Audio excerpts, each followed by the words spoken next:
आज की क्लास में हम बात करते हैं वाइटल साइंस के बारे में। वाइटल साइन देखिए हमारे शरीर की सामान्य गतिविधि के बारे में बताते हैं कि नॉर्मल शरीर है कि नहीं है। यहाँ पे हम बात करने वाले हैं न्यू बॉर्न के वाइटल साइन के बारे में, जो अभी अभी जिस बच्चे का जन्म हुआ है उसके बारे में। वाइटल साइन सामान्यतः 5 होते हैं। पल्स हो गया, जिसको हार्ट रेट भी कहते हैं हम।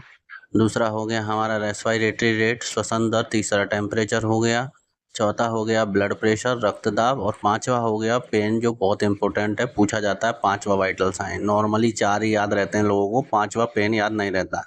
न्यूबॉर्न के केस में हम बात करेंगे तो वाइटल साइंस पता करने का सीक्वेंस होता है, क्रम होता है आरपीटी, रेस्पिरेशन, पल्स और टेम्परेचर।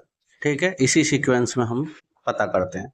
तो नॉर्मल अगर रेस्पिरेटरी रेट की बात करेंगे न्यूबॉर्न के अंदर, तो वो होता है सामान्यतः 30 से 60 ब्रीथ पर मिनट। ठीक है, श्वसन प्रति मिनट, 30 से 60 श्वसन प्रति मिनट।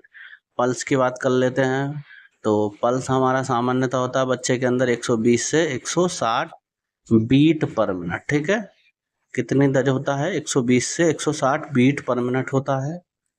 नॉर्मल आदमी के अंदर ये होता है 60 से 100।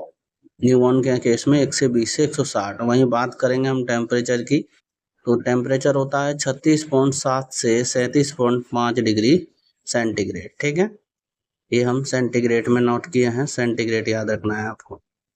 36.7 से, कुछ बुक्स के अंदर 36.5 में मिल जाएगा आपको, 36.5 से 37.5 डिग्री सेंटीग्रेड तक। तीसरा ब्लड प्रेशर, चौथा ब्लड प्रेशर हो गया। रक्तदाब जो हम बात करेंगे तो ब्लड प्रेशर अगर हम इसके अंदर न्यूबॉर्न के अंदर बात करेंगे तो 60 से और 40 mmHg होता है और 80 से 50 mmHg होता है।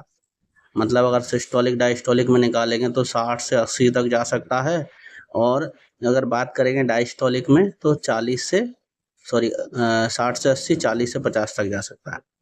क्लियर?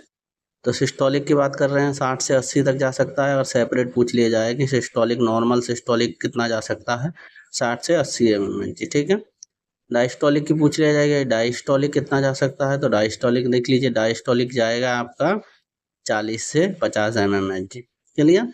और पेन जो पांचवा वाइटल साइन है, वो पांचवा वाइटल साइन चेक किया जाता है फेसेज स्केल होता है, जिसको हम बोलते हैं बॉन्ग बेकर स्केल। ठीक है, इसमें चेहरे बने होते हैं अलग अलग प्रकार के।